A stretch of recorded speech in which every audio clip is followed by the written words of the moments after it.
Muchísimas gracias por acompañarnos en esta nueva edición de 13 Costa Rica Noticias.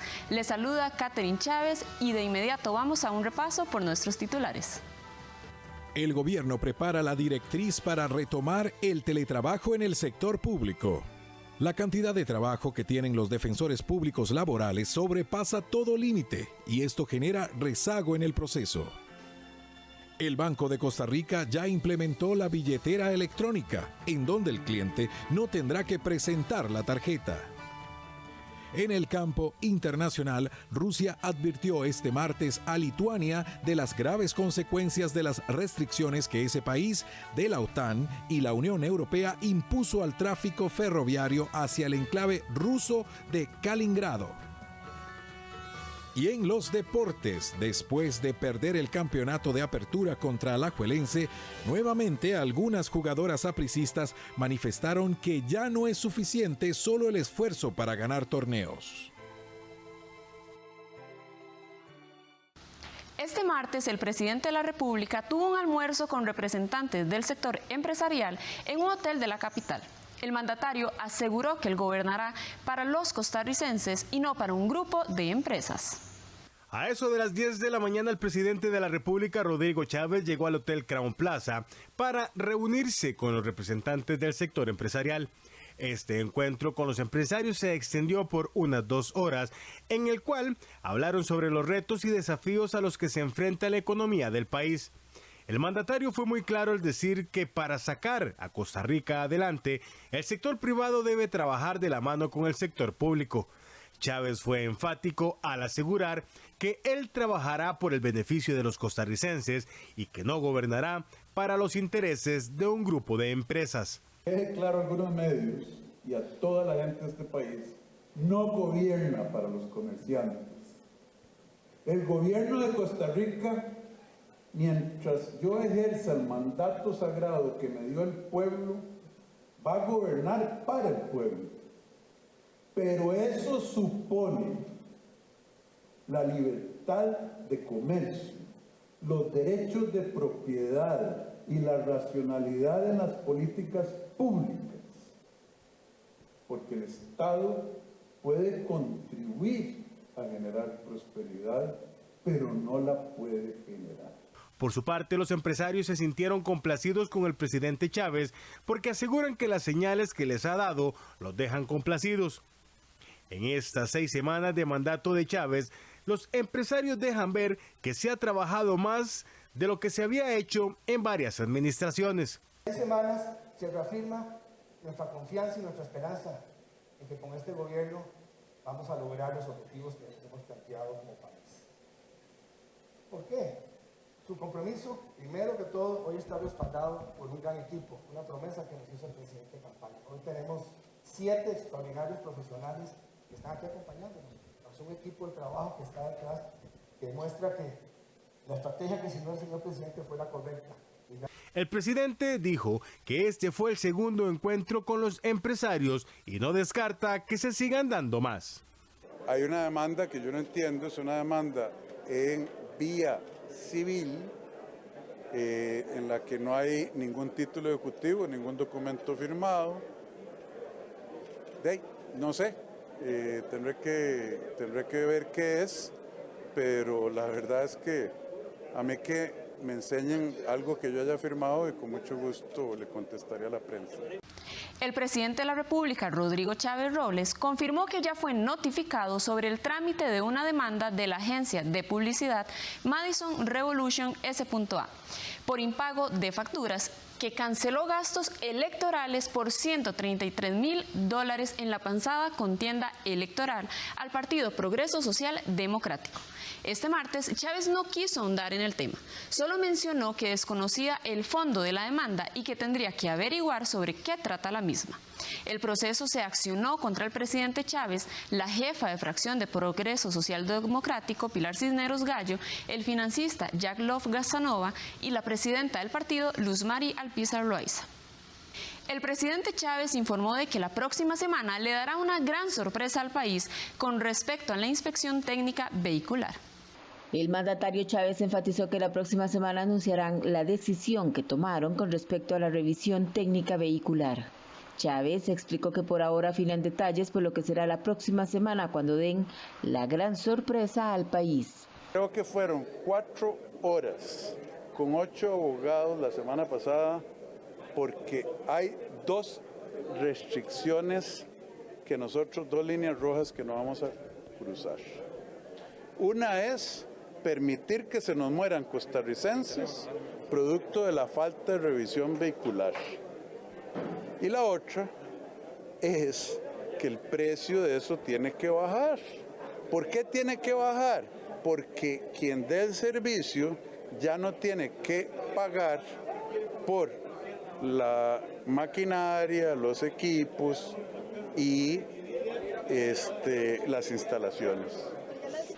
La empresa Riteve de capital español y nacional comenzó a dar el servicio en el 2002 después de ganar una licitación por 10 años y junto con el Estado acordaron operar 10 años más. Sin embargo, en la administración pasada ni el MOP ni el CONAVI dejaron lista la licitación para que una empresa asumiera la revisión técnica vehicular luego de Riteve. Por ahora existen empresas internacionales que ofrecieron brindar el servicio luego del 15 de julio, fecha en que se vence el contrato con la empresa que brinda el servicio actualmente. Los costarricenses han sugerido que sea el Instituto Nacional de Aprendizaje INA la entidad que asuma este reto, mientras que el diputado liberacionista Gilbert Jiménez propuso que se conforme una cooperativa para este fin. La diputada oficialista Pilar Cisneros analiza plantear un proyecto de ley para separar la Sala Constitucional de la Corte Suprema de Justicia. Mire, es que ese es un rum que se viene escuchando hace años. Y lo que a mí me han dicho, digamos, los expertos en el tema es eso. No hay un solo país en el mundo que tenga la Sala Constitucional dentro de la Corte. Ok, llegó el momento en que nosotros nos sentemos a discutir la conveniencia o no, sí, llegó el momento. ¿Será conveniente o no? No sé. Hay que estudiarlo. La diputada Pilar Cisneros dice que llegó el momento para discutir la conveniencia de mantener la Sala Constitucional dentro de la Corte Suprema de Justicia. Según Cisneros, los expertos recomiendan independizar la Sala Constitucional y también a la Fiscalía, esto sin afectar la autonomía del Poder Judicial. Sacar Sala Cuarta de la Corte, sacar o valorar la posibilidad de que la Fiscalía también salga, que la Policía también salga y dejar al Poder Judicial como lo que es el Poder Judicial para impartir justicia. Pero por eso le digo, eso demanda estudio, análisis, contraste de opiniones y al final llegar a una valoración. Lo cierto es que el Poder Judicial tampoco puede seguir trabajando como está trabajando, con costos altísimos y con un rendimiento que cada vez va para peor y para peor. No hay justicia pronta y cumplida. La legisladora aseguró que el tema está en estudio y su intención es socializarlo con todas las fracciones para presentar un proyecto de ley al respecto. El gobierno prepara la directriz para retomar el teletrabajo en el sector público para los puestos en los que no se afecte el servicio a los usuarios. Tras una solicitud formal de la diputada Paola Nájera el pasado mes de mayo, el gobierno alista la directriz con la que se retomaría el teletrabajo para los funcionarios del sector público. En la carta, la oficialista pidió retomar el trabajo a distancia por el alto costo de los combustibles que actualmente superan los 1,000 colones por litro. Según la legisladora, se habilitará el teletrabajo solo para los puestos en los que no se afecte el servicio a los usuarios. Sería tomando en cuenta cuáles perfiles son teletrabajables, ¿verdad? Después que se pueda comprobar que no va a haber una afectación en la prestación de servicios y que se pueda efectivamente atender a las personas usuarias de los diferentes servicios de las instituciones públicas. Y además valorando en los contratos de teletrabajo cuántos días van a ser para cada funcionario. La medida también podría ser acogida por el sector privado, donde reconocen las bondades del teletrabajo aprovechando las herramientas tecnológicas. Las nuevas tecnologías de información están provocando que efectivamente algunas de las funciones, algunos de los puestos no necesariamente tengan que estar en forma presencial, sino poder desarrollar estas mismas funciones en forma virtual. Ya hemos demostrado durante estos 2 años que eso es posible en algunos sectores, es posible en algunos puestos de trabajo y por supuesto que siempre vamos a aplaudir el desarrollo de las tecnologías y las nuevas posibilidades que trae sobre todo la conexión, utilizando sobre todo herramientas de última tecnología. El teletrabajo es una medida adecuada en el tanto la calidad del servicio público se mantenga. Tuvimos la experiencia durante la pandemia donde el servicio se veía suspendido, pues los funcionarios públicos estaban haciendo teletrabajo y esa no sería la idea. En el tanto podamos mantener la calidad del servicio, la atención continua del servicio, no vemos problema en que podamos pues establecer algunas políticas de teletrabajo. La ley que regula el teletrabajo se aprobó en la Asamblea Legislativa durante el 2019. El gobierno y los diputados se reunirán con las autoridades de Recope para buscar una opción que reduzca el costo de los combustibles lo más pronto posible. El encuentro está previsto para este miércoles, posterior a la sesión del plenario legislativo. En la reunión participará la ministra de la Presidencia, las autoridades de Recope, así como las y los jefes de fracción. La intención es discutir las diferentes opciones que hay para reducir el costo de los combustibles. En la fracción del PUSC insistirán en su propuesta de reducir 50 colones en el costo del diésel y 25 colones en la gasolina. El texto sustitutivo nuestro se mantiene, que tiene 3 propuestas. Rebajar en 50 colones el diésel, en 25 súper y regular, congelar el IVA en el transporte de combustible y también un congelamiento al incremento del impuesto único que se hace de manera trimestral. La fracción oficialista teme que este tipo de alternativas genere un hueco fiscal. La opción que más se ha dado y la opción que más se ofrece es endeudarnos más. Y al Ejecutivo tampoco le parece eso. ¿Hasta dónde y hasta cuándo vamos a seguir endeudándonos más? ¿La superávit? Cuando ya ahora la mitad del presupuesto es deuda, de que vamos a seguir echándole leña a la hoguera, ¿no? Y en realidad eso yo no quisiera opinar sobre eso porque eso lo tiene que decidir el Ejecutivo. Lo que va a hacer la ministra de la Presidencia, que me parece muy oportuno, es valorar todas las opciones que se han presentado y ver a ver cuáles son viables o no. Eso ya lo tendrá que estudiar el señor presidente. Otra de las opciones que sugirieron los legisladores fue utilizar un crédito por $200 millones del BESIE y eliminar el salario escolar de los empleados públicos por un año para utilizar esos recursos y compensar el déficit que se generaría por reducir el impuesto único de los combustibles. La cantidad de trabajo que tienen los defensores públicos laborales sobrepasa todo límite y esto genera rezago en el proceso. Ya regresamos con un reportaje especial sobre este tema.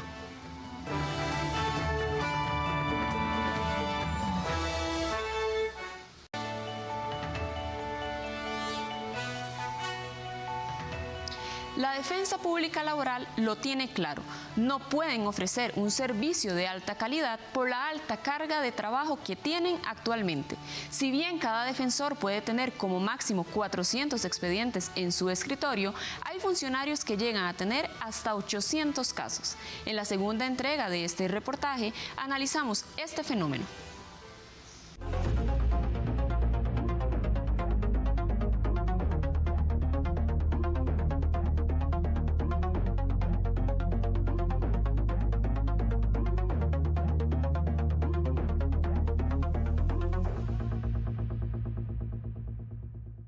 Nosotros le estamos diciendo al usuario, le vamos a dar una defensa pública de calidad, pero también si estamos con 600, 700, 800 casos, ¿verdad? Se nos dificulta. Ana Briceño lo dice bien. La cantidad de trabajo que tienen actualmente los 72 defensores públicos sobrepasa todo límite. Si bien antes de entrar en funcionamiento se hablaba de que el 90% de los trabajadores del país cumplían con los requisitos para ser atendidos allí, lo cierto es que toda proyección sobre la cantidad de gente que necesita la defensa pública se quedó completamente corta.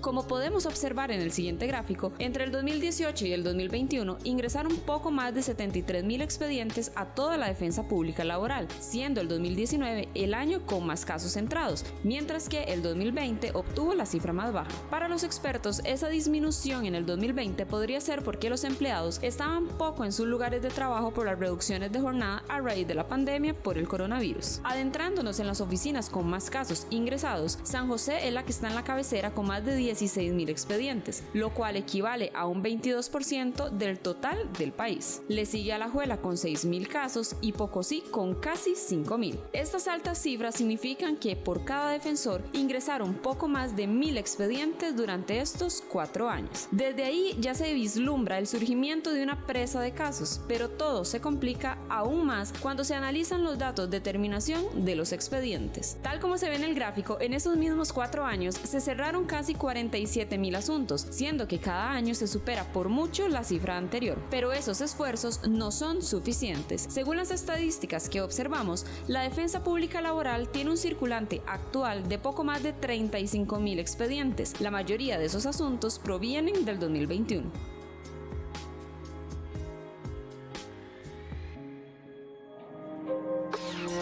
Eso implica que en promedio cada defensor tiene en escritorio 500 expedientes, pese a que el circulante máximo que debe tener cada abogado es de 400, según lo estipuló el Departamento de Planificación del Poder Judicial. Pero si se ve en detalle, el comportamiento de cada oficina es muy diferente por la diversidad de conflictos laborales que se ven. Por ejemplo, en Pocosí de Limón, el circulante ha llegado a estar hasta en 800 expedientes por cada defensor. Por ello, como todo es tan variado, la Dirección de la Defensa Pública reubica personal de un despacho a otro para poder apoyar a los más congestionados.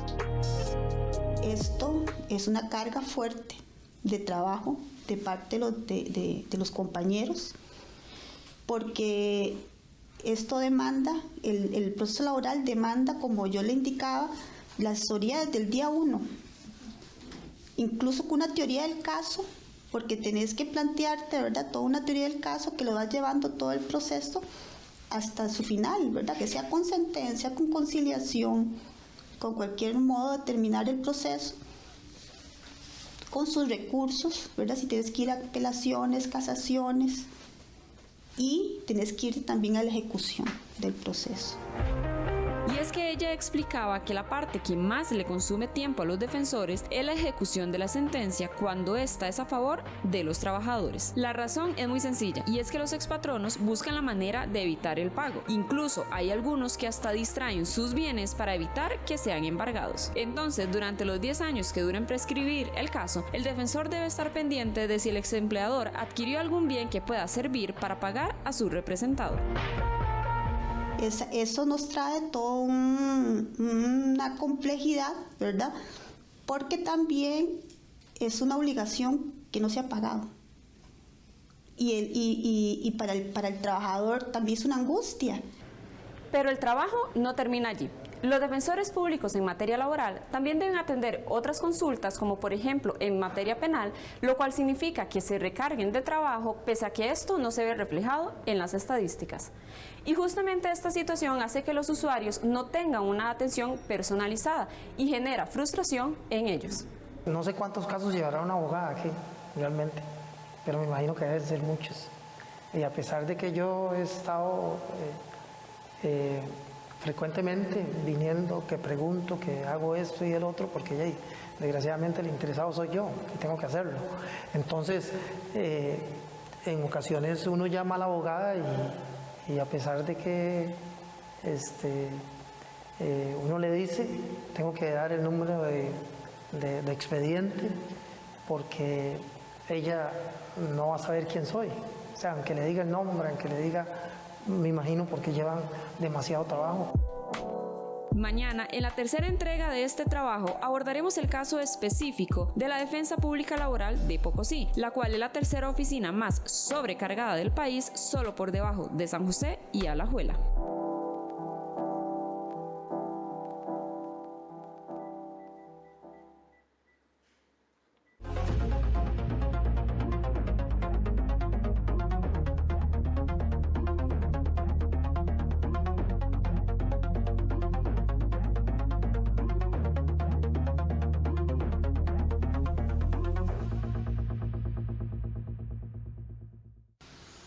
La necesidad de reactivar económicamente las comunidades, generar empleo y atraer turismo impulsó a las alcaldías a solicitar una reunión con el ministro Luis Amador para ofrecerle ayuda con la red vial nacional. Las municipalidades afiliadas a la Asociación Nacional de Alcaldías e Intendencias ANAI le ofrecieron al ministro de Obras Públicas y Transportes, Luis Amador, su apoyo y colaboración para atender y dar mantenimiento a la red vial nacional. El alcalde de Sarchí manifestó que es urgente el desarrollo de las comunidades y la atracción de turistas para reactivar la economía cantonal. Hemos solicitado una audiencia al señor ministro de Obras Públicas y Transportes para plantear una alternativa de intervención conjunta entre las corporaciones municipales, CONAVI y el MOP, de manera tal que con recursos libres municipales, en los casos que así sea posible, se pueda generar inversión en un mantenimiento al menos paliativo de esta infraestructura vial en el país. Queremos atender una inminente crisis de infraestructura que puede afectar, entre otras, la visitación turística o el traslado de mercancías de exportación. Mientras que el alcalde de Avangares surgió el desembolso de recursos según la ley 8114 para la atención de rutas cantonales. Si no contamos con los desembolsos a tiempo y no contamos con las intervenciones de las rutas nacionales, la economía de este país también se está viendo seriamente afectada.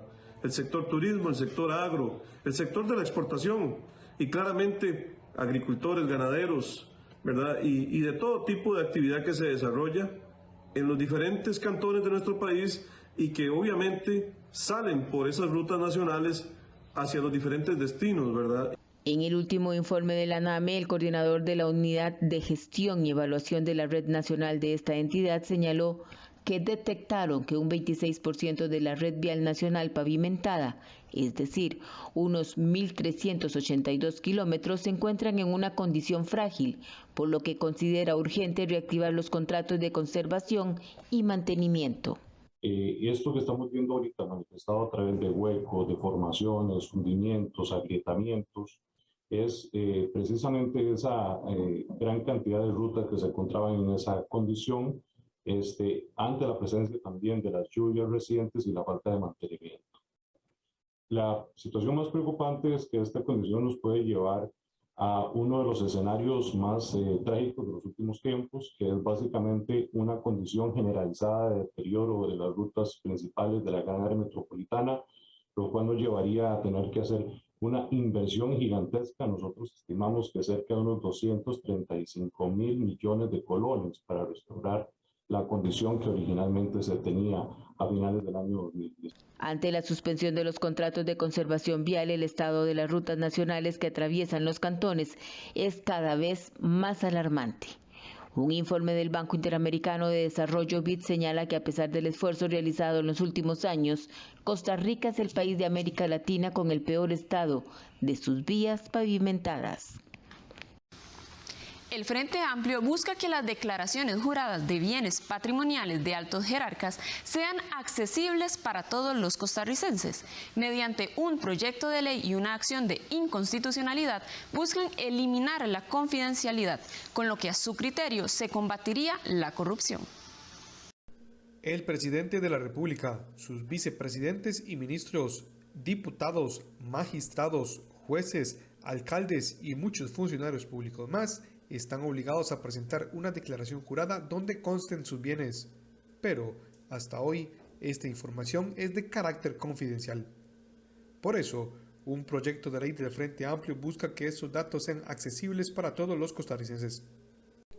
Actualmente, a esta información solo pueden acceder las comisiones especiales de investigación de la Asamblea Legislativa, la Contraloría General de la República, el Ministerio Público o los tribunales de la República, para investigar y determinar la comisión de posibles infracciones y delitos previstos en la ley.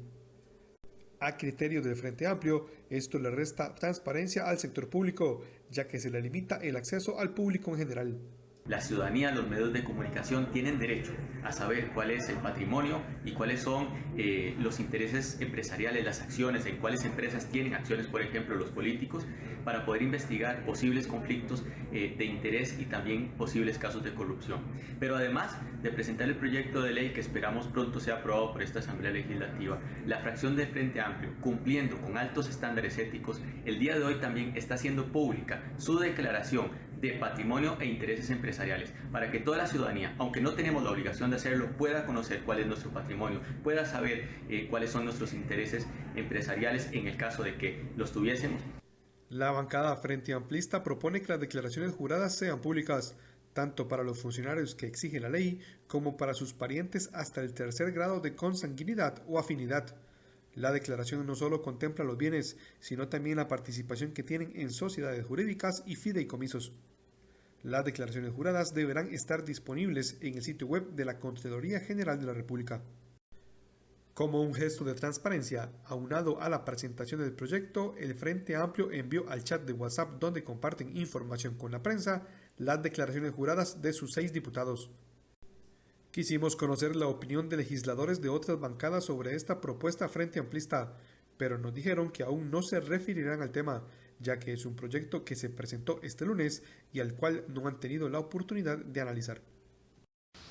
El Poder Ejecutivo declaró confidencial la información sobre la separación de 3 directivas del Instituto Costarricense de Electricidad, decisión que fue tomada en el Consejo de Gobierno del 1 de junio.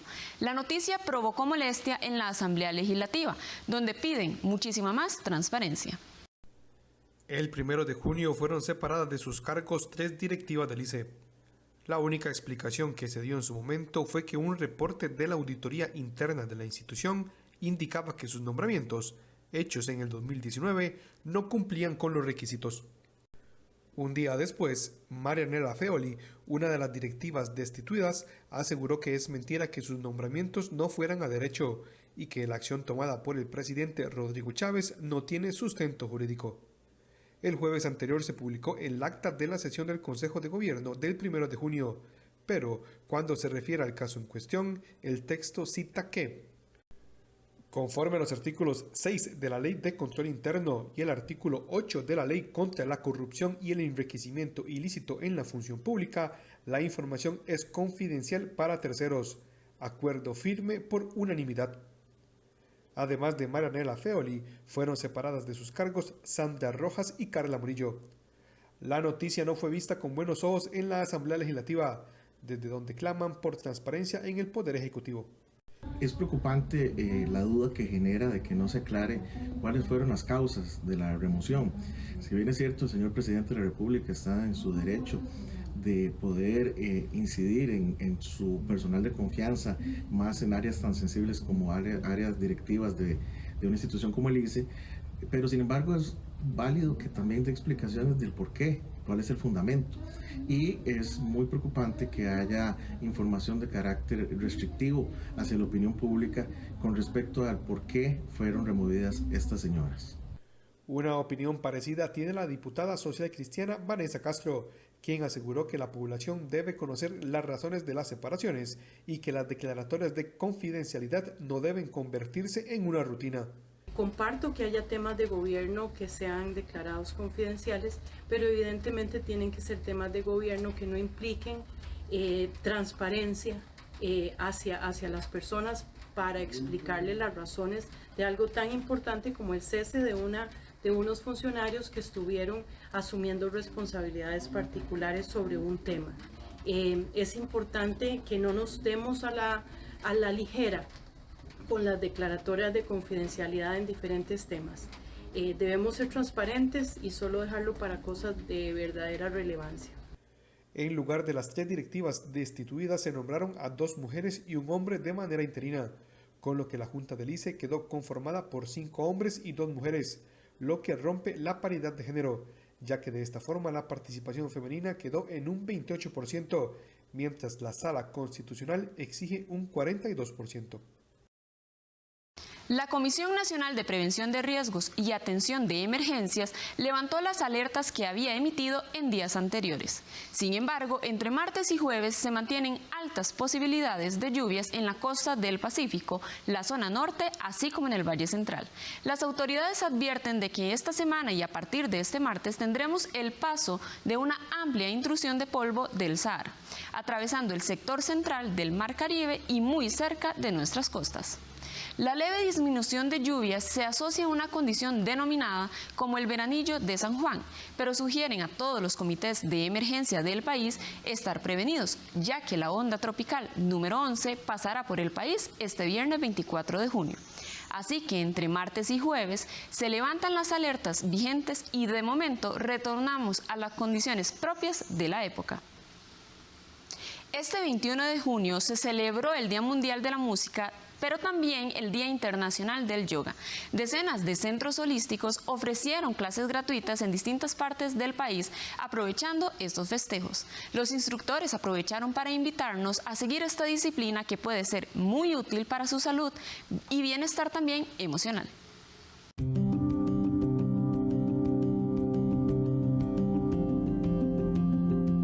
Yoga significa unión. Se celebra como parte de la Embajada de la India en todo el mundo. Entonces es una celebración mundial para los países que practicamos yoga. Cualquier persona que respire puede hacer yoga. El yoga hace unos años fue denominada por la OMS, la Organización Mundial de la Salud, como Patrimonio de la Humanidad. Esto es por los beneficios que brinda tanto a nivel físico como a nivel psicológico.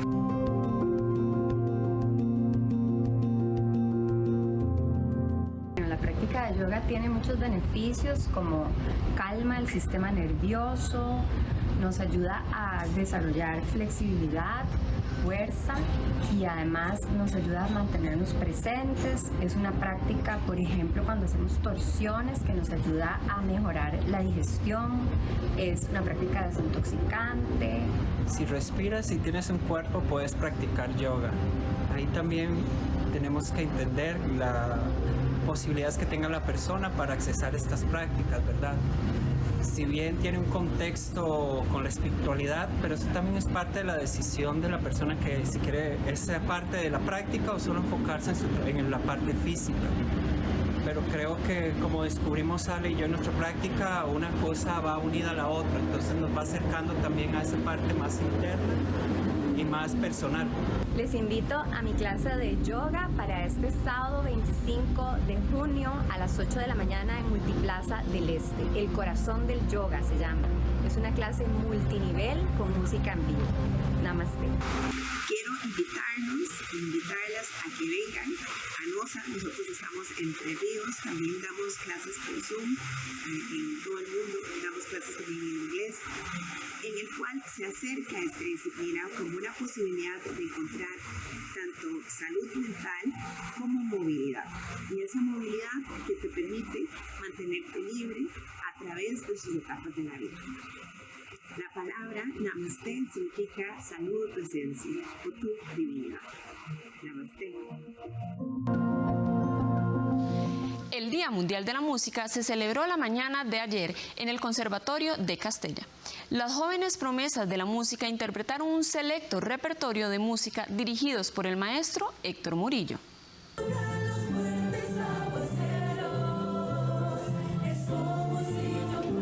Desde el 1 de octubre de 1975 se celebra el Día Mundial de la Música, una conmemoración que coincide con el solsticio de verano.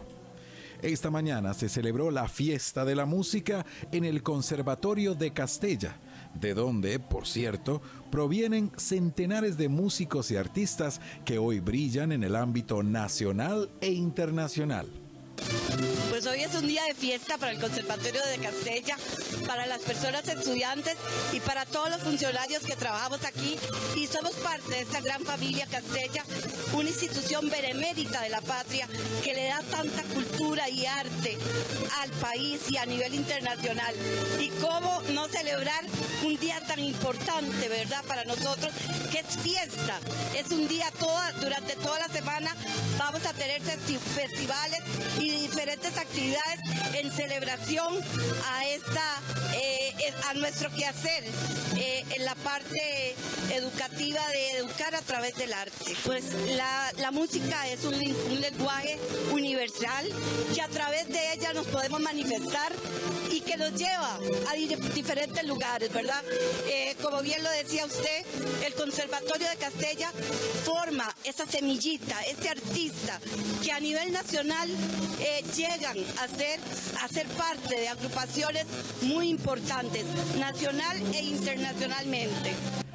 Felicidades a todos los músicos nacionales en su día.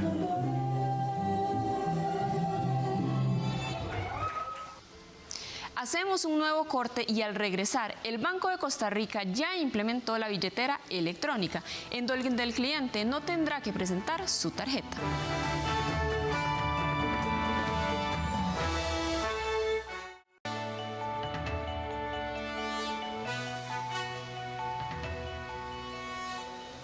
La Caja Costarricense del Seguro Social habilitó el Sistema Centralizado de Recaudación, mejor conocido como CICERE, para que los patronos presenten las planillas de sus trabajadores correspondientes al mes de mayo. Tras 3 semanas del ataque cibernético, los patronos podrán presentar las planillas de mayo sobre eventuales salidas o nuevos colaboradores. Los usuarios tendrán desde este 21 de junio y hasta el 24 para proceder con la presentación de la planilla, mientras que para el pago se estarán habilitando los días martes 28, 29 y 30 de este mes, mediante los métodos ya habituales. Según datos de la Caja, el CICERE gestiona la información, facturación y recaudación de 92.000 patronos. Pueden estos patronos presentar las planillas por medio de CICERE. Un aumento del 2.48% en los salarios mínimos para los trabajadores del sector privado fue lo que solicitaron los sindicatos ante el Consejo Nacional de Salarios. Los representantes del sector trabajador consideran que el aumento salarial para el sector privado debe ser de un 2,48%. Dicha propuesta se realizó este lunes 20 ante el Consejo Nacional de Salarios, explicó el presidente de la Central de Movimientos de Trabajadores costarricense. Dicha propuesta la fundamentamos el día de ayer claramente en los informes oficiales del Instituto Nacional de Estadística y Censo, pero además en los informes oficiales que brinda el Banco Central de Costa Rica. Además de esto, mencionamos otros indicadores tales como la inflación sigue aumentando, puede rondar al 2023 hasta el 6% según el informe de política monetaria. Pero además, el costo de la vida de la canasta básica tiende a aumentar. La variación acumulada del IPC en mayo del 2022 fue mayor a la registrada en mayo de los últimos 5 años. El IPC registró la variación interanual más alta de los últimos 10 años. El desempleo interanual a la fecha ha disminuido en 128,000 personas. Por tanto, esto ha mantenido la informalidad en nuestro país. El asesor del bloque sindical, Juanito Mora, dijo que no solicitaron un porcentaje, pues es necesario ampliar los parámetros de la canasta básica, la conectividad y endeudamiento de los trabajadores, además del costo de vida, proyecciones de movilidad social. La canasta básica tiene que ser una canasta ampliada que involucre acceso a tecnología, a conectividad, a internet, sobre todo ahora con la virtualidad para temas de escolaridad, incluso para efectos de conocimiento, para facilitar la movilidad social, para reducir la brecha de la desigualdad. Ese es uno de los puntos importantes, ¿verdad? Ampliar los productos y los servicios que se introducen en la canasta básica.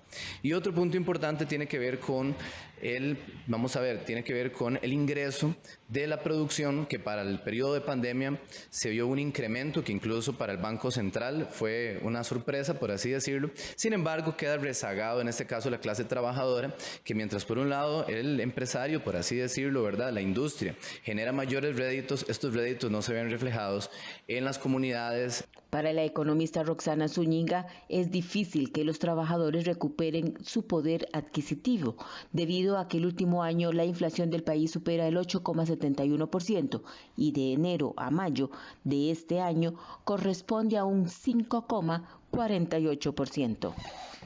Este sin duda es un porcentaje muy por debajo de la inflación, lo que no permitiría recuperar el poder adquisitivo de los salarios. Sin embargo, este es una noticia positiva en caso de que se genere este aumento, porque permitiría por lo menos recuperar una parte de esa pérdida de poder adquisitivo que ha tenido el sector privado. Sin embargo, también es necesario hacer diferenciación entre los grupos de trabajadores, por ejemplo, aquellas familias que dedican una mayor parte de sus ingresos al consumo de alimentos, en el último año han tenido una inflación de cerca del 14%. El próximo 27 de junio presentará la propuesta al sector empleador a las 4:15 de la tarde, mientras que el gobierno le corresponde a las 4:45 de este mismo día. Con el fin de descongestionar el puerto Caldera y agilizar la logística operativa de este puerto, el presidente Rodrigo Chávez extenderá por 5 años más el contrato. Con la finalidad de sacar al puerto de Caldera de la crisis en la que se encuentra, el presidente de la República, Rodrigo Chávez, anunció que buscará extender por 5 años más el contrato con la empresa concesionaria de este puerto para generar inversiones que permitan incrementar su operatividad y prevenir el colapso. Y que esa negociación va a implicar, si el concesionario actual está de acuerdo, inversiones sustantivas importantes de medidas paliativas, es decir, de remedios, no de soluciones inmediatas, porque el tiempo no da para tener las soluciones permanentes. Pero eso no significa que dejemos que el comercio internacional por el mar Pacífico en este país colapse. Vamos a empezar mesas de negociación con los presidentes de las cámaras para obtener las soluciones al puerto. Posteriormente estaríamos conversando con el concesionario para presentárselas y tomar las decisiones al respecto. Mientras se conforma un nuevo cartel de licitación de cara al 2026, año en que vence el contrato con el actual concesionario, los empresarios velarán por la transparencia en la negociación de la adenda del contrato, el cual debe ser refrendado por la Contraloría General de la República y la Asamblea Legislativa. No puedo sentirme más que complacido porque aquí lo que corresponde es sentarse con el concesionario, establecer las condiciones bajo las cuales se tiene que atender prioritariamente, como dice el presidente, paliativamente los problemas que nos afectan, de manera que podamos extenderle la vida útil al puerto mientras se concesiona de nuevo a través de una licitación bajo esquemas de trabajo absolutamente transparentes. Esperamos que en ese proceso de negociación que se le ha solicitado al presidente del INCOP logremos tener acciones que mitiguen el colapso actual y que logren darnos unas medidas temporales mientras ese proceso de licitación corre, que también, como dice el señor presidente, va a correr en paralelo. Sobre este mismo tema, el diputado del Partido Liberación Nacional, Francisco Nicolás, recordó que este puerto se debe modernizar y custodiar. En ese sentido, estaré siempre a favor de toda iniciativa que se dé y que se haga directamente para modernizarlo, ampliarlo y hacerlo más eficiente. Pero también estaré muy atento para que toda negociación en torno a la concesión actual y futura licitación de lo que venga, también estaremos participando con mucha fuerza y con mucho interés. Es por eso que desde la Comisión Punta Arenas presentaré una moción para que se apruebe una excitativa a las actuales autoridades del INCOP que nos permitan a los miembros diputados de esta comisión legislativa ser parte como observadores y garantes de este proceso que se anunció ayer en Casa Presidencial.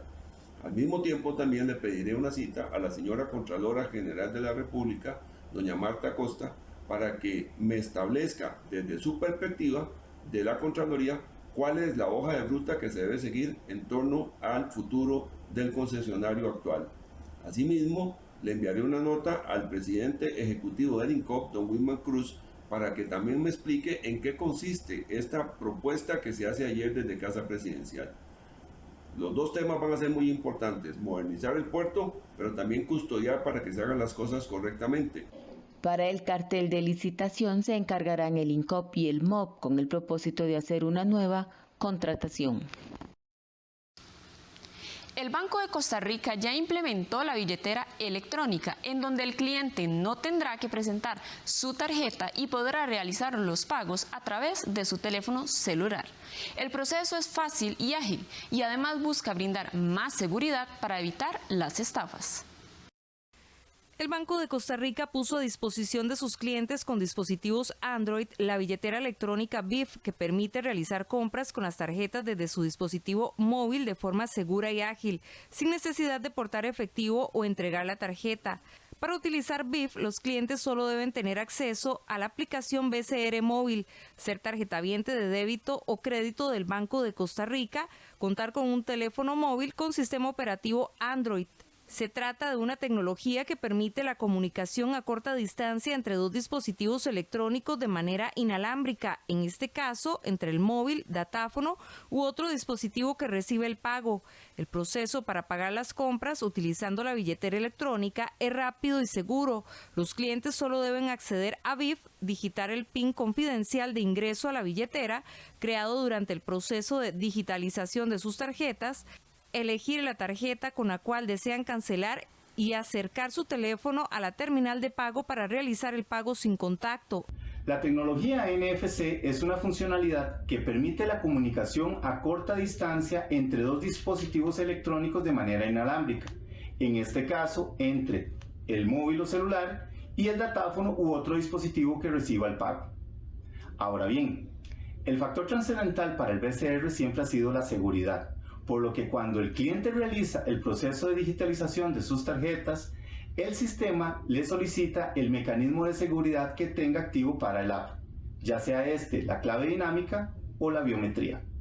Según explican en entidad financiera, cuando los clientes usan sus tarjetas de crédito o débito con BIF, se utiliza una tecnología que sustituye la información sensible del número de tarjeta por un identificador digital único, lo cual permite la realización de compras sin exponer el número real de la tarjeta. Para conocer el proceso de digitalización de las tarjetas en BIF, los clientes pueden visualizar el tutorial publicado en el canal de YouTube del Banco de Costa Rica. Con respecto al proceso de pago con la billetera electrónica, podemos mencionar que este es un proceso rápido y seguro. Los clientes solo deben acceder a BIP desde la app BCR Móvil, digitar el PIN confidencial de ingreso, elegir la tarjeta con la cual desean cancelar y acercar su teléfono a la terminal de pago para realizar el pago sin contacto, y listo. Asimismo, al pagar con BIP se utiliza la tokenización, que es la tecnología que sustituye la información sensible del número de tarjeta por un identificador digital único para el dispositivo y medio de pago, lo cual permite la realización de compras sin exponer el número real de la tarjeta. Este es el segundo lanzamiento de billetera electrónica que realiza el BCR, ya que en noviembre pasado puso a disposición Apple Pay, el medio de pago digital para clientes con dispositivos iPhone y Apple Watch. Las consultas sobre BIF se pueden realizar en el Centro de Asistencia 2211 1184 o al WhatsApp 2211 1135. Vamos a un corte comercial y después de Rusia advirtió este martes a Lituania de las graves consecuencias de las restricciones que ese país de la OTAN y la Unión Europea impuso al tráfico ferroviario hacia el enclave ruso de Kaliningrado.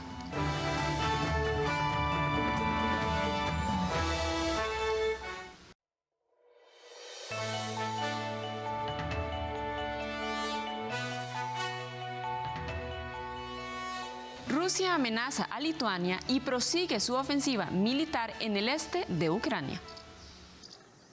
La ofensiva rusa sigue arreciando en el este de Ucrania. El gobernador de la región de Lugansk, Sergei Gaidai, informó de combates en la zona industrial de Severodonetsk y una destrucción catastrófica en Lysychansk. El funcionario aseguró que siguen los ataques contra los 3 puentes que unen las dos localidades. China e India compran el petróleo ruso que no quiere Occidente. El petróleo ruso seguirá financiando la invasión de Ucrania, aunque el dinero para comprarlo ya no proviene principalmente de Occidente, sino de Asia. China e India están comprando, aunque a precios muy rebajados, el petróleo que otros países ya no adquieren por las sanciones impuestas tras el inicio de la guerra. Esta circunstancia, junto con la subida de los precios, ha llevado a Rusia a tener unos ingresos estimados de 20.000 millones de dólares por exportaciones de petróleo en mayo, 1.700 millones más que en abril, según la Agencia Internacional de la Energía.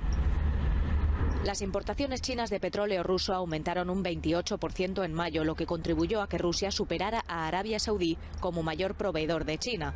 Según la agencia de estudios de mercado Kepler, India ha engullido hasta ahora unos 60 millones de barriles de petróleo ruso en 2022, frente a los 12 millones de barriles de todo 2021. Paradójicamente, las exportaciones indias de productos petrolíferos como el gasóleo han aumentado un 20% desde que comenzó la invasión de Ucrania, el mismo porcentaje que se envía a través de Occidente. Un periodista ruso subastó su Nobel de la Paz y recaudó más de $100 millones para los niños ucranianos. El periodista Dmitry Muratov decidió donar $103,5 millones a UNICEF para ayudar a los niños ucranianos. Este dinero fue recaudado en la venta de su medalla de Premio Nobel de la Paz en una subasta que se llevó a cabo este lunes en Nueva York. Muratov, quien recibió este premio junto a la periodista filipina María Ressa por su lucha por defender la democracia y la libertad de expresión, es cofundador y redactor del periódico independiente Novaya Gazeta en Rusia. Sí, tenemos una sensación de impotencia en el periódico, porque la lucha ha comenzado, la gente está muriendo y mi país está involucrado en todo esto, nuestro país. No sabíamos qué podíamos hacer y este sentimiento de impotencia que empezó el 24 de febrero es familiar para muchos. Muratov fue vitoreado en la casa Heritage, pero dijo que para él no se trataba de ninguna fiesta. Antes de comenzar la puja, recordó que de los 16 millones de refugiados ucranianos, un 40% son niños. El periódico Novaya Gazeta, reconocido por investigar temas relacionados con la corrupción gubernamental y las violaciones de los derechos humanos, fue suspendido en marzo de este año luego de una segunda advertencia por parte del Kremlin. La estrella de Hollywood, Ben Stiller, se reunió con el presidente de Ucrania, mientras que el ucraniano acusó a Rusia de tener a África como rehén. El actor de Hollywood, Ben Stiller, se reunió el lunes en Kiev con el presidente de Ucrania, Volodymyr Zelensky, a quien definió como un héroe. Stiller es embajador de la buena voluntad de la ONU y se reunió con Zelensky en ocasión del Día Mundial de los Refugiados.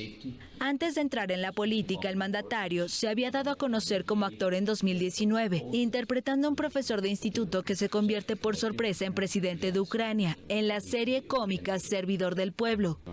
Stiller había visitado Irpin, escenario de intensas batallas en la periferia de Kiev y la posición más próxima a la capital que llegó a ser tomada por Rusia. Moscú intensificó el lunes los ataques contra las regiones de Kharkov y Donetsk en el noreste y en el este de Ucrania. Todos vemos que la arquitectura existente de seguridad global y las organizaciones internacionales aún no pueden influir en el Estado agresor para poner fin a esta guerra y restaurar la seguridad internacional. Hablando en inglés, Zelensky agradeció a Stiller la visita y señaló la relevancia de su presencia en Ucrania. El mandatario ucraniano lamentó en un discurso por videoconferencia ante la Unión Africana que el nivel injusto de los precios de los alimentos provocados por la guerra rusa se esté notando dolorosamente en todos los continentes. Y afirmó que son complejas las negociaciones para desbloquear sus puertos paralizados por la flota rusa del Mar Negro y así poder exportar millones de toneladas de grano a África. África es en realidad un rehén de quienes desencadenaron la guerra contra nuestro Estado. Sí, esto es la guerra de Rusia contra Ucrania. No es una crisis, no es un conflicto como a veces se define. No, esto es una guerra y una agresión brutales. Sin embargo, la diplomacia rusa aseguró que la posibilidad de una hambruna es culpa de los regímenes occidentales, a los que acusó de actuar como provocadores y destructores. Crece el llamado a la prohibición de las armas nucleares ante la amenaza rusa. Sue Chiquido tenía 5 años cuando Estados Unidos lanzó una bomba atómica sobre Nagasaki. Desde entonces lucha incansablemente por la abolición de las armas nucleares. Los impulsores del Tratado de Prohibición de Armas Nucleares, así como diplomáticos, activistas y expertos, se reúnen de martes a jueves en Viena para dar vida a este texto, ratificado hasta ahora por 65 estados de 86 firmantes. Y una conclusión ha dejado muy claro que la bomba atómica es un arma de la inhumanidad y del mal absoluto, con la que los seres humanos no podemos existir y que no nos permite morir ni vivir como seres humanos. Los signatarios del TIAN buscan la eliminación total, irreversible y verificable de las armas nucleares, así como establecer un plazo de adhesión de las potencias nucleares. La reunión se da en plena amenaza de Rusia, que invadió Ucrania en febrero, lo que ha reactivado el riesgo de una escalada nuclear, algo que no se vivía desde la Guerra Fría. El presidente ruso Vladimir Putin ha hecho referencias explícitas al uso de la bomba atómica, mientras los países de la OTAN se jactan de las virtudes protectoras de su arsenal, pero ello no impidió que Rusia invadiera Ucrania. Según simulaciones, una escalada nuclear entre la OTAN y Rusia podría dejar casi 100 millones de víctimas en las primeras horas del conflicto. La situación en el mundo es realmente peligrosa en este momento, realmente desafiante, y el riesgo del uso de armas nucleares ha aumentado en los últimos meses debido a la invasión de Rusia a Ucrania. Bajo estas amenazas explícitas de usar armas nucleares, ninguno de los 9 países con armamento nuclear ha aceptado firmar el TIAN, ni siquiera asistir a la reunión como observadores. Espero sinceramente que los estados con armas nucleares, los 9, inicien sin más demora y sin condiciones previas las negociaciones necesarias y al mismo tiempo adopten las medidas necesarias que serían las bases para la eliminación de las armas nucleares para siempre. La humanidad no merece menos. Forever. Humanity deserves no less. Solo 4 miembros de la OTAN, Alemania, Noruega, Bélgica y Holanda, han enviado representantes a la cita en Viena, así como Australia, que se beneficia del paraguas nuclear estadounidense. Por su parte, Japón, aliado de Washington, ha descartado por ahora unirse al proceso, pese a que es el único país golpeado hasta ahora por el fuego nuclear. Bélgica repatria a familiares de yihadistas para evitar su radicalización. 16 niños y 6 madres familiares de yihadistas de origen belga han llegado este martes por la mañana al país desde los campamentos del noreste de Siria. Es la mayor repatriación hecha por el gobierno belga. Agotados pero a salvo, comienza un nuevo capítulo para los niños que han sido puestos bajo tutela de los servicios de protección de la juventud. Mientras que sus madres pasarán 5 años entre rejas por participación en las actividades de un grupo terrorista. Las mujeres fueron trasladadas a diferentes prisiones después de que se les diera la oportunidad de separarse de sus hijos en condiciones decentes. En marzo de 2021, el primer ministro belga Alexander De Croo dijo que el país haría todo lo posible para garantizar el regreso seguro de los hijos menores de 12 años de combatientes radicalizados, a pesar de cierta oposición política. Bélgica cuenta con más de 400 nacionales luchando con el Estado Islámico en Siria. Algunos eurodiputados creen que es una buena medida y esperan que otros países de la Unión Europea sigan su ejemplo para evitar la radicalización de los niños. Cada día que pasa, la inseguridad en los campos también aumenta y sigue habiendo grupos radicalizados y mujeres radicalizadas que intentan recuperar a esas mujeres y niños europeos. Así que esto es algo que debería llamar más la atención. También la atención europea, porque cuando hablamos de la seguridad de la Unión Europea, también deberíamos mirar lo que está pasando allí y ocuparnos de ello. La ONG Save the Children afirma que más de 7.300 niños de 60 países de todo el mundo están atrapados en peligrosos campamentos y asegura que los gobiernos extranjeros deberían acelerar las repatriaciones y reconocer a los niños como víctimas de la guerra, incluso los que se vieron obligados a unirse al Estado Islámico. Corea del Sur lanzó un cohete espacial de fabricación nacional y puso en órbita a la carga en un paso de gigante para sus aspiraciones espaciales. Corea del Sur completa con éxito el lanzamiento de un cohete espacial de fabricación propia. El vehículo coreano de lanzamiento espacial segundo, llamado Nuri, despegó de la estación de lanzamiento Goeun. Las 3 etapas del cohete funcionaron. Lograron llegar al objetivo de 700 kilómetros de altura y poner en órbita un satélite de verificación de funcionamiento, según informó Seúl. El lanzamiento de este martes tuvo lugar 8 meses después de otra operación que no pudo completarse con éxito. En octubre, las 3 etapas del lanzamiento habían funcionado correctamente y el cohete se elevó también hasta 700 kilómetros de altura. También se separó con éxito la carga útil de 1,5 toneladas, pero no se logró colocar el simulacro de satélite en órbita. En la prueba de este martes, además del simulacro de satélite, Nuri llevó consigo un satélite de verificación de funcionamiento de cohetes y 4 pequeños satélites cúbicos desarrollados empleados por 4 universidades locales para labores de investigación. Seúl lanzará en agosto un orbitador lunar. El número de refugiados y desplazados ha superado los 100 millones en todo el mundo, según la ONU. El número de refugiados y desplazados ha superado los 100 millones en todo el mundo, según la ONU. En Francia, algunos de ellos son atendidos por la asociación Forum Réfugiés. Atifa, afgana de 19 años, se ha beneficiado de esta acogida. En 10 meses, la joven actriz de teatro ha aprendido francés y cuenta su historia y la de sus 10 amigos. Soy actriz y estoy aquí con mi compañía.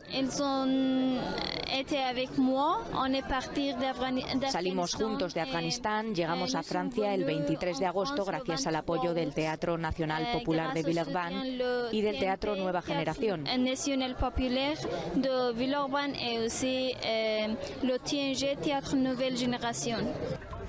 La ONG celebra su 40º aniversario y para el Día Mundial del Refugiado organizó su tradicional Marcha de los Paraguas en varias ciudades francesas como esta, en Lyon. El paraguas es el símbolo de la protección que ha servido para unir a cientos de personas, desde Lyon hasta su vecina Villeurbanne.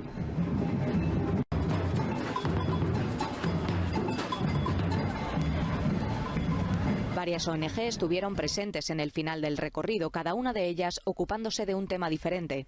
Esta sección de la Cruz Roja ayuda a los refugiados a localizar a los familiares de los que se han separado durante el viaje. Los voluntarios se ponen en contacto con las sociedades locales de la Cruz Roja o de la Media Luna Roja de 192 países para investigar, y la mitad de las búsquedas tienen éxito. Si se trata de un país donde hay muchas solicitudes, se tardará más tiempo, como en el Congo o Afganistán. En este momento hay muchas solicitudes y es una búsqueda que puede durar 2 años.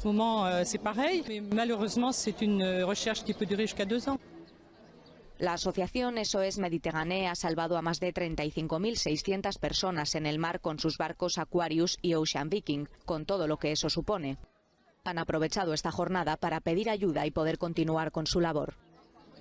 Un día en el mar significa que hay marineros de rescate, un equipo médico y un equipo técnico para hacer funcionar este barco, y cuesta 14.000 euros al día. Y necesitamos donaciones para hacer funcionar el barco este verano, recuerda una voluntaria.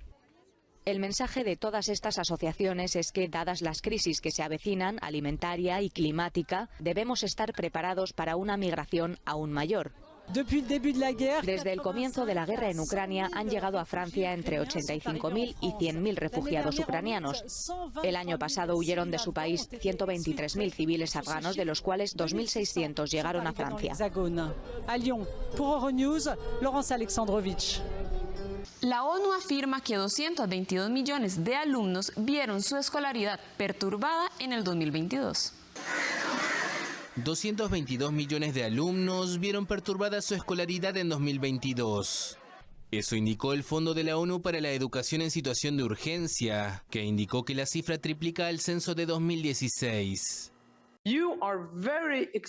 Cuando no vas a la escuela, estás muy expuesto a ser, si eres chico, un reclutado a la fuerza por grupos armados, grupos terroristas, milicias, grupos gubernamentales. Y si eres una chica, estás expuesta a formar parte de la violencia de género en casa, de la violencia sexual, de la trata de personas, de los matrimonios precoces y de los partos prematuros.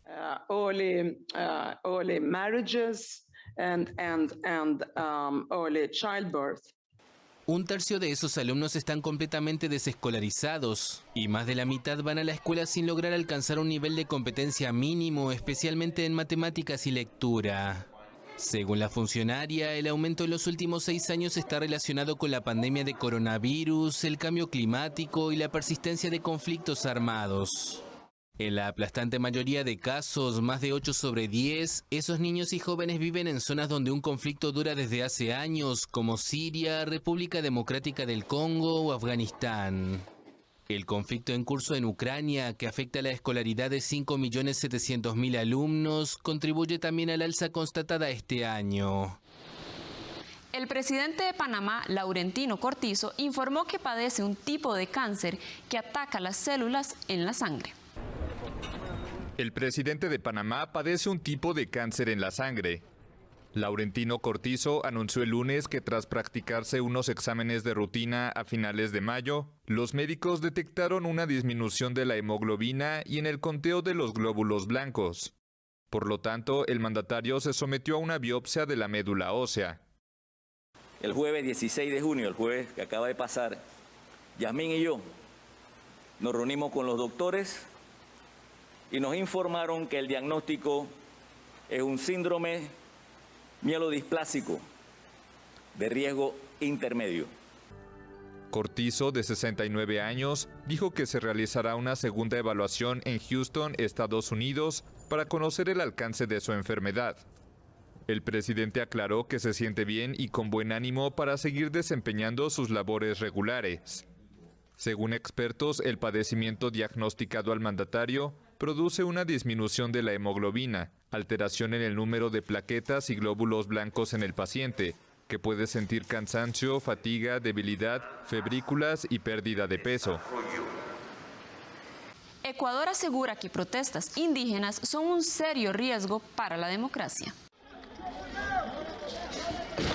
La policía ecuatoriana dispersó el martes con gases lacrimógenos a unos 500 indígenas que bloquearon una importante avenida de Quito. Es el 9º día de protestas contra el gobierno, que reclaman la reducción de los precios del combustible. Los manifestantes chocaron con las fuerzas de seguridad cuando pretendían llegar hasta la Casa de Cultura Ecuatoriana, que fue tomada por la policía en medio del estado de excepción que rige en 24 provincias del país. Mientras tanto, el ministro de Defensa, Luis Lara, quien habló también en representación de las Fuerzas Armadas, advirtió del peligro sobre la democracia en el país. Ecuatorianos, la democracia del Ecuador está en serio riesgo ante la acción concertada de personas exaltadas que impiden la libre circulación de la mayoría de los ecuatorianos. De acuerdo con la Confederación de Nacionalidades Indígenas, la principal del país, el lunes ingresaron por el sur de Quito unos 5.000 manifestantes. Otros cientos también entraron por el norte de la ciudad. La agrupación fue clave en las revueltas que derrocaron a 3 mandatarios entre 1997 y 2005. Los manifestantes han bloqueado varias carreteras y los accesos a la capital ecuatoriana y piden la salida del presidente Guillermo Lasso. Las Fuerzas Armadas no permitirán que se intente romper el orden constitucional o cualquier acción contra la democracia y de las leyes de la República. A raíz de las protestas, Ecuador pierde unos $50 millones por día, sin tomar en cuenta el sector del petróleo. La estatal Petroecuador registra una pérdida acumulada de casi 64.300 barriles de la producción total, debido a que más de 230 pozos están apagados por las manifestaciones en la Amazonía. La Corte Suprema de Estados Unidos rechazó el martes un recurso de Monsanto, propiedad del grupo alemán Bayer, ratificando en forma definitiva la sentencia que le condenaba a pagar $25 millones a un jubilado que atribuye su cáncer al herbicida Roundup. Condena definitiva para Monsanto. La Corte Suprema de Estados Unidos rechazó el martes un recurso de la empresa, propiedad del grupo alemán Bayer, contra la sentencia que le obligaba a pagar $25 millones a un jubilado que atribuye su cáncer al herbicida Roundup que usó en su propiedad durante 25 años. Edwin Hartman, a quien se le diagnosticó un linfoma de Hodgkin en 2015, fue uno de los primeros en demandar a Monsanto, que insiste en que ningún estudio ha concluido que Roundup y el glifosato son peligrosos. La decisión puede acarrear graves consecuencias al grupo, objeto de más de 30.000 denuncias similares. Bayer, que compró Monsanto en 2018, afirmó que está completamente preparado para afrontar el riesgo legal asociado con posibles futuras denuncias en Estados Unidos, con reservas de $4.500 millones adicionales para hacer frente a nuevos procedimientos judiciales. El grupo dice no admitir ningún fallo ni responsabilidad y sigue apoyando sus productos Roundup, a los que califica como una herramienta valiosa para una producción agrícola eficaz en el mundo. Después del anuncio, la acción de Bayer caía en la bolsa de Frankfurt. Vamos a la pausa y regresamos con los deportes. Después de perder el campeonato de apertura contra Alajuelense, nuevamente algunas jugadoras sapricistas manifestaron que ya no es suficiente solo el esfuerzo para ganar torneos.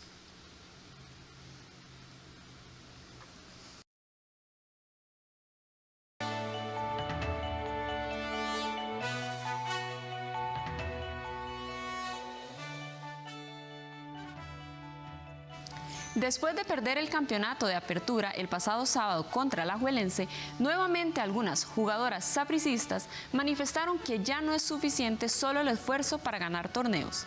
No es la primera vez que las moradas exponen la necesidad de contar con mejores condiciones para competir. Saprissa Femenino obtuvo su último título en el 2018, cuando el torneo era anual. Desde entonces, las moradas no suman campeonatos a sus vitrinas, pese a ser el equipo con más títulos en el fútbol femenino, con 4. Tras perder el torneo de apertura 2022 contra Alajuelense el sábado anterior, la jugadora del cuadro tibaseño María José Brenes publicó en sus redes sociales que pese al esfuerzo, este ya no es suficiente para lograr campeonatos. Textualmente, la futbolista dijo: tan cerca pero tan lejos, así ya son varios los torneos en donde luchamos, competimos, trabajamos, pero ya no alcanza. Orgullosa y mucha admiración a todas mis compañeras que a pesar de todo, seguimos soñando y luchando. Consultada sobre si podía explicar lo dicho, si se refería a contar con más y mejores condiciones y cuáles deben ser, la jugadora comentó que estaba dispuesta a dar una entrevista sobre el tema, pero que primero necesitaba la autorización por parte de prensa del equipo. El jefe de prensa de la institución, Diego Picado, informó que las jugadoras no estaban disponibles por decisión del departamento. No es la primera vez que las sapricistas dan a conocer situaciones que viven y afectan su rendimiento. En noviembre del 2021, una de las capitanas y referentes moradas, Carolina Venegas, pidió mejores condiciones para representar al equipo, precisamente luego de perder la final contra las rojinegras. Necesitamos un buen lugar para entrenar. Es complicado, a veces andar de cancha en cancha, comentó en ese entonces. Por el hecho de que jugadoras estén manifestando constantemente que no se sienten realmente apoyadas, es un indicador de tratos sexistas a lo interno de las organizaciones deportivas. ¿Por qué sexistas? Porque se da un estándar distinto en el apoyo que se le da a los hombres al que se le da a las mujeres. Y Costa Rica ya está en un punto en el que apostarle al fútbol femenino ya no es apostarle al futuro, sino que es apostarle al presente del fútbol. El proyecto de Alajuelense vino a mejorar las condiciones en general de sus jugadoras, como brindarles un centro de alto rendimiento CAR para sus entrenamientos y acondicionamiento físico. Lo anterior ha impulsado un mayor nivel competitivo en la cancha y en la obtención de títulos de parte de las manudas, pero también ha puesto en evidencia la necesidad de los demás equipos de la primera división femenina de equipararse y ofrecer al menos un lugar para entrenar y una retribución económica más acorde. Lo que esperamos, las personas que somos seguidoras del fútbol y lo que están esperando también muchas jugadoras es que otros equipos que tienen también condiciones materiales aptas inviertan más y apoyan más en acompañamiento deportivo, técnico, también en estrategias de convocatoria, que las chicas se sientan mucho más apoyadas en el desarrollo de sus proyectos deportivos. Como lo ha dado a conocer 13 Costa Rica Noticias en varias oportunidades, la mayoría de las jugadoras no puede vivir del fútbol, ante lo poco que se les paga o incluso a algunas solo se les cancela una módica suma para viáticos. Hoy ya tenemos el grupo completo, que es primordial para enfrentar esos partidos y lo que se viene. Y bueno, creo que estamos muy enfocadas, cada una en el trabajo que tenemos que hacer personal y grupalmente para, como te digo, primero enfrentar a Haití, llevarnos un buen resultado de cara a lo que viene para el premundial y lo que nos vamos a encontrar allá. Este martes realizaron el entrenamiento con miras al primero de los 2 fogueos internacionales que tendrán contra Haití. El próximo será el sábado a las 5 de la tarde en el estadio Alejandro Morera Soto y ahí las costarricenses se medirán ante esta selección y también lo harán el 28 de junio a puerta cerrada en el proyecto de la federación.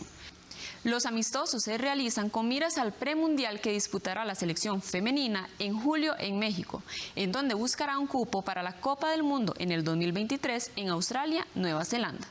Para dicha competición, Costa Rica se encuentra en el Grupo B, junto a Canadá, Panamá y Trinidad y Tobago. Las selecciones en obtener los primeros lugares de cada grupo clasificarán al Mundial y los 2 restantes terceros lugares irán a un repechaje intercontinental. El torneo tendrá lugar del 4 al 18 de julio con sede en la ciudad de Monterrey. El exjugador camerunés Samuel Eto'o fue condenado a 2 años de cárcel por fraude fiscal en España. Sin embargo, el jugador no deberá cumplir la pena en prisión. El exfutbolista camerunés Samuel Eto'o fue condenado el lunes a 22 meses de cárcel, tras admitir su culpabilidad en 4 delitos de fraude fiscal en España. Sin embargo, el exjugador del Barcelona no tendrá que cumplir el tiempo tras las rejas, ya que en España las penas inferiores a 2 años no conllevan la entrada a prisión. Eto'o, actual presidente de la Federación Camerunesa de Fútbol, tendrá que devolver los $4.200.000 defraudados y pagar una multa de una cantidad sin precisar.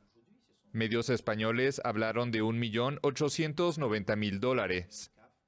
Al igual que su excompañero en el Barça, Lionel Messi, Samuel Eto'o fue acusado de maniobrar para pagar menos impuestos por los ingresos generados por la cesión de sus derechos de imagen entre 2006 y 2009.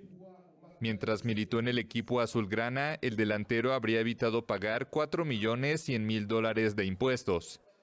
Eto'o engrosa la lista de grandes jugadores de la Liga Española que acabaron teniendo problemas con Hacienda, como Messi, el portugués Cristiano Ronaldo, el también argentino Javier Mascherano o el chileno Alexis Sánchez.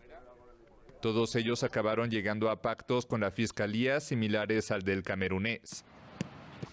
Los Golden State Warriors desfilarán por las calles de San Francisco para celebrar su triunfo sobre los Boston Celtics. Los Golden State Warriors desfilaron por las calles de San Francisco para celebrar su triunfo sobre los Boston Celtics. Confetis azules y amarillos caían sobre la multitud mientras los jugadores levantaban su trofeo para luego bajar del autobús y celebrar con los aficionados. Una actuación deslumbrante de Stephen Curry impulsó al equipo a la victoria, con un global de 4-2 para obtener así su 7º título de la NBA. Muchísimas gracias por acompañarnos en la primera edición de este día de 13 Costa Rica Noticias. Lo esperamos al mediodía con muchísima más información.